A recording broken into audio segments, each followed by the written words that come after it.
Let's come back here. Quite a few messages coming in. Here's Brendan. No, it's a Celtic fan called Paul McGinley from Muir End. He's been on the socials. He says, Brendan honestly can't win. We won the game yesterday, and a minority of my fellow Celtic fans want him sacked. And to slag off our January transfer window is so off the mark by many of your panel and others. Big Adam Ida, proved what a great buy or loan. But with 2 derbies to go, I believe Celtic will still win the league. Just wish my fellow Celtic fans would get behind the team the Celtic way. Paul in Muir End. Mark, what do you feel?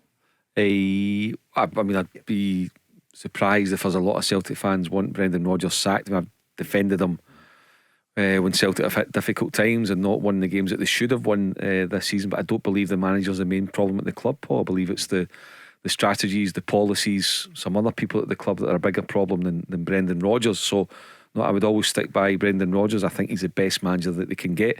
But ultimately I think it's going to take Dermot Desmond to step in. Whether Celtic win the league or not, changes have to be made. Something has to give at the higher levels of that football club, and that's what Dermot Desmond needs to do, a deep dive. And if head needs to roll, he needs to decide what are the best ones to roll in terms of moving the football club forward. That apart, I was supportive of Adam Ida's signing. I did say remember him as a kid busting onto St Norwich. I thought he'll give Celtic something different. But that apart, I don't think the transfer window was a success. Celtic needed more in the door. They failed to do it. So you can't say that just because Adam Ida scored yesterday and scored at Easter Road that the transfer window was a success. It wasn't. It was a failure. Full stop. And the chairman said that in the statement on Friday with the 67 million in the bank, but he said that they wanted to spend more during January, but it fell through. Yeah, Paul, if you really want to go and do it, you go and do it. You know, that's the bottom line for me. I've always said that, you know, the January window, it's notoriously difficult. Yeah, it's not easy, but go and do your job. Go and get your work done. Like I said, you're not telling me, not for 1 minute, that Celtic couldn't have got a better option at left back than Alexander Bernabei. So there's one example where there is absolutely no excuse for not getting another left back in to push Greg Taylor and be a better understudy to Greg Taylor. Whether it's a loan deal, whether it's getting somebody in at 35-year-old just to come and do a job. That's what I'm talking about, the policies, and need to be more flexible.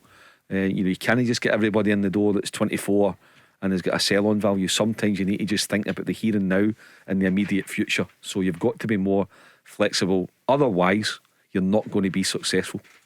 Barry, a few people on Celtic fans saying, who would you start on Wednesday night for Celtic? Would you start Ida or Kyogo in the home game with Dundee? Or both?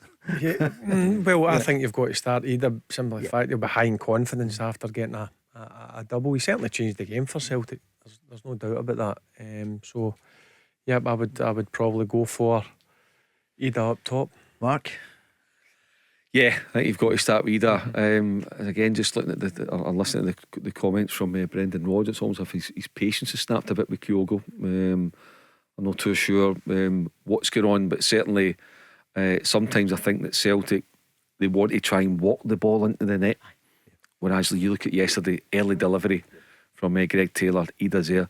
You look at Rangers' opening goal on Saturday, Diomande, again same as St Johnstone the previous week, has a ping for 22-23 yards. And sometimes I think Celtic don't shoot often enough from outside the box.